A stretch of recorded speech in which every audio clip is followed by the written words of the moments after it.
Oke, selamat pagi, sahabat dan teman-teman sekalian. Jumpa lagi dengan saya.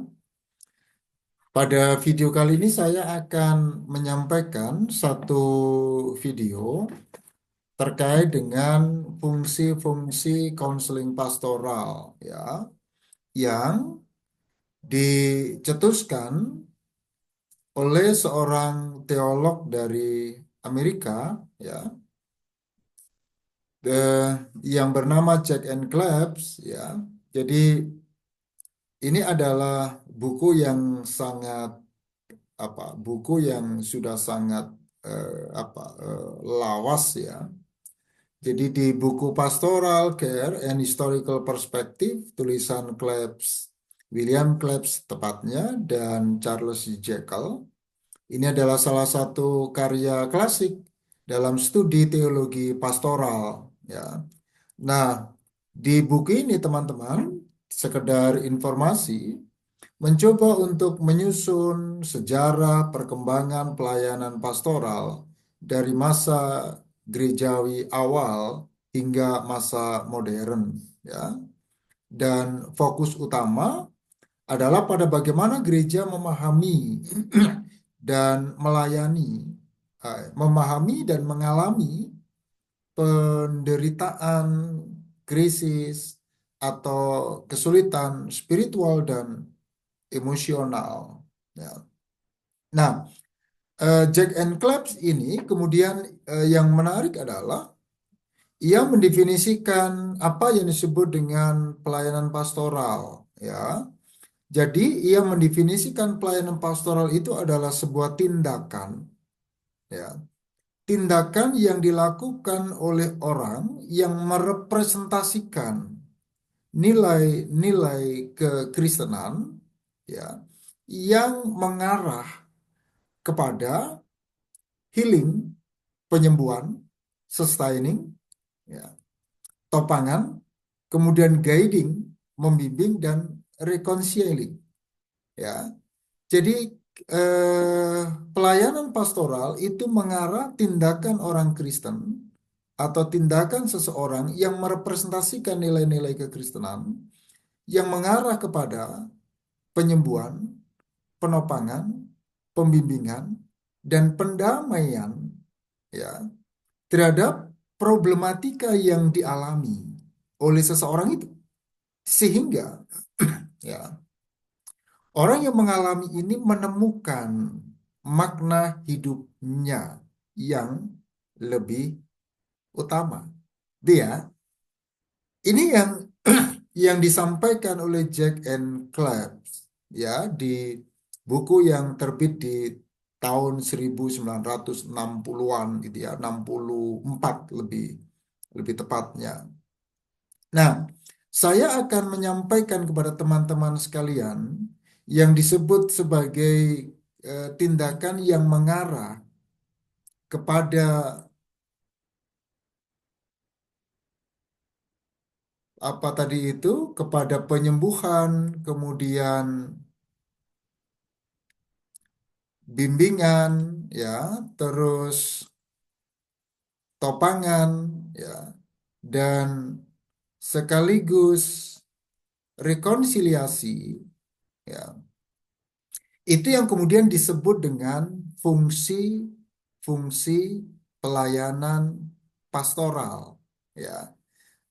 Problemnya kemudian adalah pertanyaannya, kira-kira apa saja, ya, fungsi dari pelayanan pastoral itu, ya. Oke, coba kita lihat fungsi pelayanan pastoral yang dirumuskan oleh William Clapes dan Charles Jekyll, ya, di buku Pastoral Care in Historical Perspective. Oke, kita lihat apa saja, ya. Oke, oh no, sebentar, ya. Oke, coba kita lihat. Belum muncul. Oke, oke. Yang pertama, teman-teman, yang pertama adalah fungsi menyembuhkan, ya. Menyembuhkan ini adalah menolong individu untuk memulihkan. Memulihkan apa?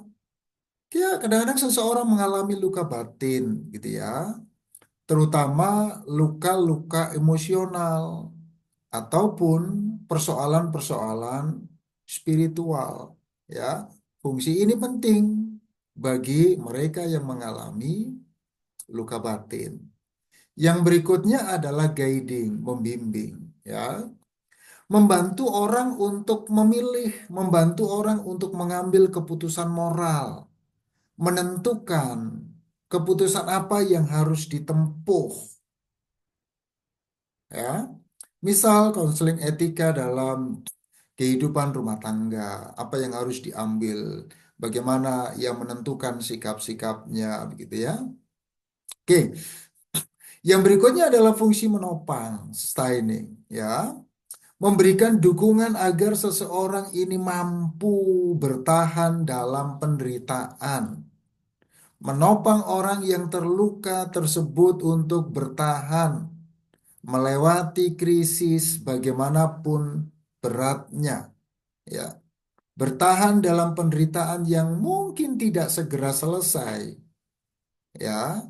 Misalnya menopang ketika ada orang yang menemani orang yang sakit kronis, ya, atau orang yang menemani seseorang yang menghadapi kematian misalnya, ya.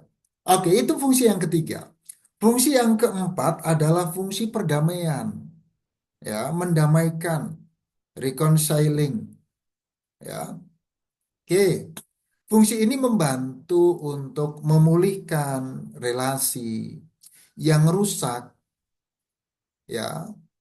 Relasi yang rusak bisa antara manusia dengan Tuhannya, serta manusia dengan sesamanya, bisa juga dirinya dengan manusia itu dengan dirinya sendiri, gitu ya. Memperbaiki relasi yang rusak dan hubungan yang terganggu. Misal rekonsiliasi keluarga, pengampunan pribadi, ya. Nah, ini adalah fungsi-fungsi, ya, fungsi pelayanan pastoral yang dikembangkan oleh William Claps dan Jekyll dalam buku Pastoral Care in Historical Perspective, ya. Tetapi kemudian sahabat disabilitas, tulisan yang dikembangkan oleh Claps dan Jekyll ini mendapatkan pembaruan dari Howard Kleinebel, ya. Kleinebel di buku Basic Types of Pastoral Care dan Counseling, ya, and Counseling itu, ya, buku yang banyak, saya pikir buku yang banyak digunakan oleh konselor pastoral, ya. Sekaligus ia mencoba memberikan beberapa tekanan, beberapa tambahan, mengklarifikasi terkait dengan jenis-jenis pelayanan pastoral sebagaimana yang tadi sudah disampaikan oleh Jack and Claps, ya. Sekaligus bahwa ia menekankan integrasi, ya. Jadi menekankan keutuhan antara iman dan pendekatan-pendekatan psikologis, ya. Teman-teman bisa lihat di buku yang ditulis oleh Kleinebel, ya. Ia menambahkan, ya, nurturing, mengasuh, ya. Apa yang terjadi bahwa kehidupan manusia itu terus mengalami pertumbuhan, ya, terus mengalami pembaruan terus menerus, ya. Itu mengapa kemudian ia mencoba menjelaskan secara holistik bagaimana pertumbuhan, bagaimana perkembangan itu membutuhkan pengasuhan, gitu ya. Membutuhkan pengasuhan ke arah pertumbuhan yang lebih baik. Melalui apa? Melalui proses pendampingan ataupun konseling pastoral. Yang berikutnya, di bukunya ia sampaikan terkait dengan ada panggilan yang mesti kemudian tidak boleh dilupakan. Dalam proses pengutuhan itu, setiap individu-individu Kristen dan kemudian setiap pelayan-pelayan gereja dipanggil untuk melayankan apa yang ia sebut dengan pelayanan kenabian. Ya, pelayanan kenabian ini menuntun, membantu siapapun begitu, seorang konselor untuk menyampaikan panggilan kenabiannya, memotivasi gitu ya, memperlengkapi orang-orang yang didampingi, melengkapi konseli untuk pada akhirnya apa? Pada akhirnya ia mampu untuk pulih dari keadaannya, tidak hanya pulih untuk dirinya sendiri, tetapi yang menarik adalah tambahan yang diberikan Kleinebel memotivasi, memperlengkapi personal-personal atau individu-individu itu untuk menjadi agen, ya, agen perubahan secara konstruktif. Jadi dia tidak ada sembuh untuk dirinya sendiri, tetapi juga pada akhirnya untuk orang lain. Gitu ya. Oke, jadi itu teman-teman sekalian yang disebut dengan fungsi konseling pastoral menurut dua tokoh kita, William Klebs dan Charles Jekyll, ya, serta ditambahin oleh Kleinebel. Oke, sampai ketemu ya. Terima kasih sudah nonton di video ini. Kalau teman-teman merasa ini bermanfaat untuk pertumbuhan kita, pelayanan kita, jangan lupa tombol subscribe ya. Subscribe itu tidak bayar dan itu pasti akan menyenangkan untuk kita semua dan ingat loncengnya, tombol lonceng ditekan supaya teman-teman boleh mendapatkan notifikasi setiap kali saya mengupload video. Sampai ketemu dan Tuhan memberkati. Dadah. Oke, dadah. Ya.